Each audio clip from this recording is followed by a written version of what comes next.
Good morning students. मैं सौरभ पंत, आपका physics maths mentor. आज हम लोग मोशन इन वन डायमेंशन में वेलोसिटी टाइप, वेलोसिटीज़ और एक्सीलरेशन को ग्राफ के द्वारा समझने की कोशिश करेंगे।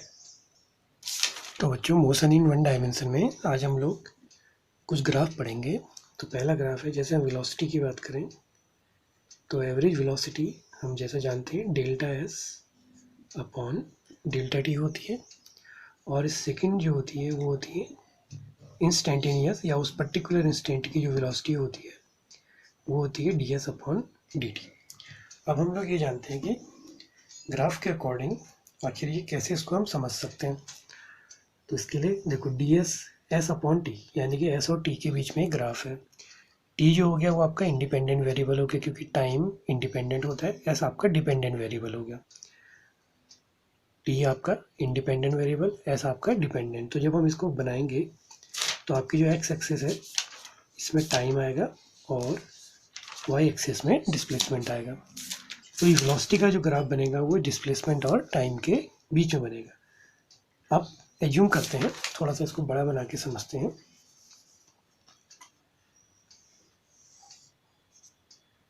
कि यहाँ को टाइम हो गया। अब मान लिया कि सपोज कीजिए कि कोई बॉडी है, उसका ग्राफ कुछ इस तरह से गया।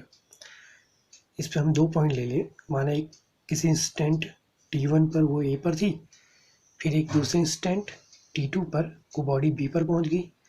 लेट यहाँ पर उसका डिस्प्लेसमेंट s1 था, यहाँ पर उसका डिस्प्लेसमेंट s2 हो गया। ठीक हो गया। अब ये एक टाइम इंटरवल है, t1 से t2 तक क्या है, टाइम इंटरवल। तो अगर हम इसको डेल्टा टी कहें तो ये हो गया t2 माइनस t1। तो ये टाइम इंटरवल हो गया। अब इस टाइम इंटरवल में बॉडी, अगर हम इसको समझें, ये s1 और ये उसका डिस्प्लेसमेंट होगा s2। तो अगर इसको परपेंडिकुलर डाल के डिस्टेंस निकालें तो बॉडी जो थी सिर्फ इतना डिस्प्लेस हुई है, कितना, s2 माइनस s1, और यही आपका क्या हो गया, डेल्टा s। तो जो एवरेज वेलोसिटी है वो आपको यहाँ से क्लियर हो रही होगी, वो होगी delta S upon delta T. अगर हम नॉर्मल फॉर्म में भी कहें, वेक्टर को हटा दें तो वो क्या है, एक टाइम इंटरवल के बीच की जो उसका टोटल डिस्प्लेसमेंट है और वो टोटल टाइम इंटरवल जो है, टाइम ना शब्द यूज करके आप टाइम इंटरवल वर्ड यूज करेंगे तो टाइम इंटरवल में डेल्टा टी में वो डेल्टा एस डिस्प्लेस हुई, तो ये उसकी एवरेज वेलोसिटी होगी। अब हम इसी से उसकी इंस्टेंटेनियस वेलोसिटी निकालते हैं। अब वो कैसे निकलेगी देखते हैं। अगर हम इस डेल्टा टी को छोटा करते जाएं, यानी कि टेंडिंग टू जीरो कर दें। टेंडिंग टू जीरो का अर्थ ये नहीं है कि ये शून्य होना, टेंडिंग टू जीरो का अर्थ है कि ये टाइम इंटरवल बिल्कुल छोटा होगा। अब जब ये टाइम इंटरवल छोटा होगा तो इसके 2 तरीके हैं करने के। एक तो है, या तो आप इस t1 को t2 की ओर ले जाइए, क्योंकि ये डिफरेंस क्या है, t2 माइनस t1 है नहीं। तो अगर हम इस टाइम इंटरवल को t1 को t2 की ओर ले जाएंगे तो t1 और t2 का जो डिफरेंस है वो बिल्कुल क्या हो जाएगा, स्मॉल हो जाएगा। और दूसरा ऑप्शन ये है, या तो आप t2 को t1 की ओर ले जाइए। मीनिंग ये है, तो सब कुछ करते हैं कि हम इसको अब ग्राफ में कैसे समझेंगे। तो बच्चों, उसी फिगर को हम लोग लेके चलते हैं। ये था डेल्टा एस और ये था डेल्टा टी, और अगर हम इसको मिला लें तो इससे आपको उसका स्लोप मिल सकता है, tan theta equal to delta S upon delta T. अब जब हमने क्या करना है, इस टाइम इंटरवल को छोटा करना है, यानी कि t2 को हमने t1 की ओर ले गए। तो जब ये पॉइंट क्या होगा, अब ये पॉइंट जब t2 t1 की ओर जाएगा तो उसके कंसेप्ट को समझते हैं कि ये पॉइंट छोटा होते जाएगा। यानी कि ये पॉइंट अब यहाँ आएगा, टाइम और कम हो गया, देखिए, फिर ये इधर आया और कम हो गया, तो ये इधर आया और कम हो गया, ये इधर आया और कम हो गया, ये इधर आया और कम हो गया। फिर जब ये लगभग इसके बिल्कुल नज़दीक आ जाएगा तो देखिए ये लाइन जो हो रही थी आपकी, यानी ये लाइन कैसे होती जा रही है, ये इस तरह से आ जाएगी। यानी कि जो ये स्लोप था, अब वो स्लोप कहाँ पर आ जाएगा, वो स्लोप ऐसा आ जाएगा। और या इसका अपोजिट भी समझिए कि अगर आप इस पॉइंट को इधर की ओर ले जाते हैं, है नहीं, तो ये पॉइंट जब इधर आएगा तो आपका स्लोप समझने की कोशिश करना। अगर हम T1 को T2 की ओर टेंड कराते हैं, शायद वो समझने में आपके लिए ज़्यादा ईजी हो जाएगा। तो जब हम T1 को T2 की ओर ले जाएंगे तो पहले इसका स्लोप देखिए ऐसा था, फिर जब यहाँ आ जाएगा T1 तो ये स्लोप ऐसा हो जाएगा, फिर ये स्लोप ऐसा होगा, और जब ये T1 वाला पॉइंट बिल्कुल एग्जैक्टली यहाँ पर आ जाएगा T2 की जगह पर, तो ये स्लोप कैसा हो जाएगा, इस तरह का।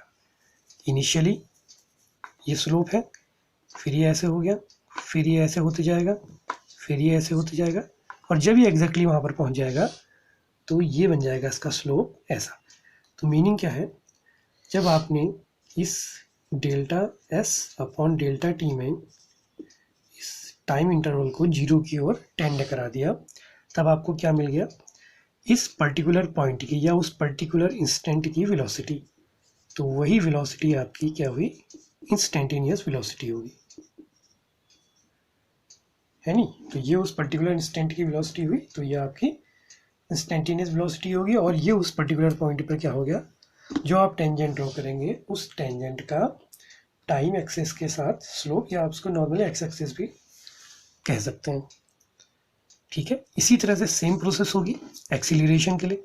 तो एक्सीलरेशन जो आपका इंस्टेंटेनियस होगा वो क्या हो जाएगा, dv अपॉन dt। वहाँ पर सेम ग्राफ, यहाँ पे s और t के बीच में, वहाँ पर ये ग्राफ वेलोसिटी और टाइम के बीच में बनेगा।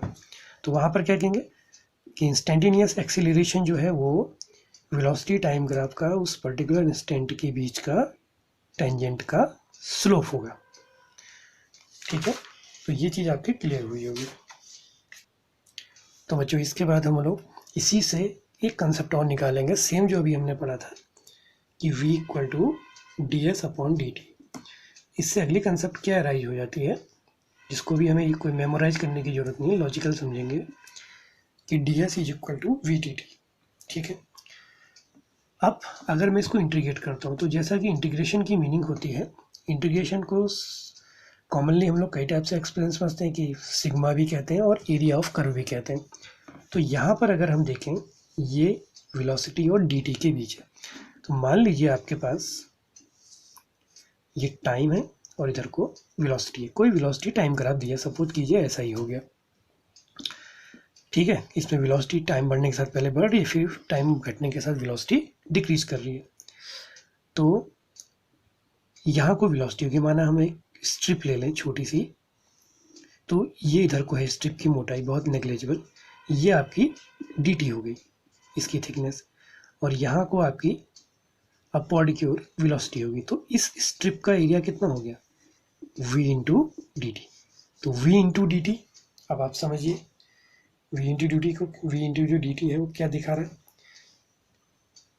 डी एस के इक्वल है नी। तो वेलोसिटी टाइम ग्राफ का जब आप एरिया निकालेंगे तो वो आपको क्या देगा, डिस्प्लेसमेंट देगा।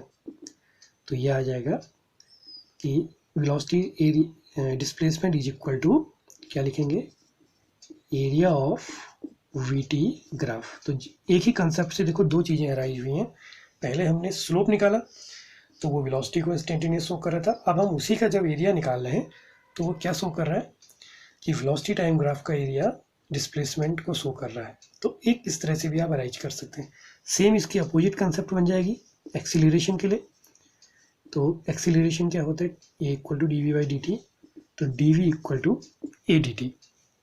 तो अब हम अगर एक्सीलरेशन और टाइम ग्राफ है, मान लीजिए अब सेम ग्राफ हमने एक्सीलरेशन और टाइम के बीच में ड्रॉ कर लिया, तो वहाँ पर क्या होगा, वहाँ पर same cheese A T graph का जो एरिया होगा ये आपका स्ट्रिप डी टी हो गया और उधर को ए हो गया, तो ये एरिया आ गया ए डी टी।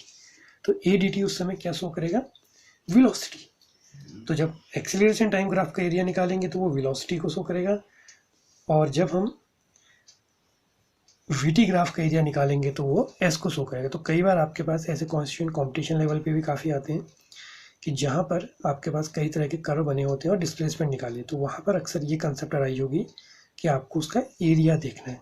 तो एरिया देख के भी आप उस क्वेश्चन को सिंप्लीफाई कर सकते हैं। तो बच्चों उम्मीद करता हूँ कि आपको ये कंसेप्ट समझ में आई होगी। फिर इसके बाद हम अगले टॉपिक्स नेक्स्ट लेक्चर में देखेंगे।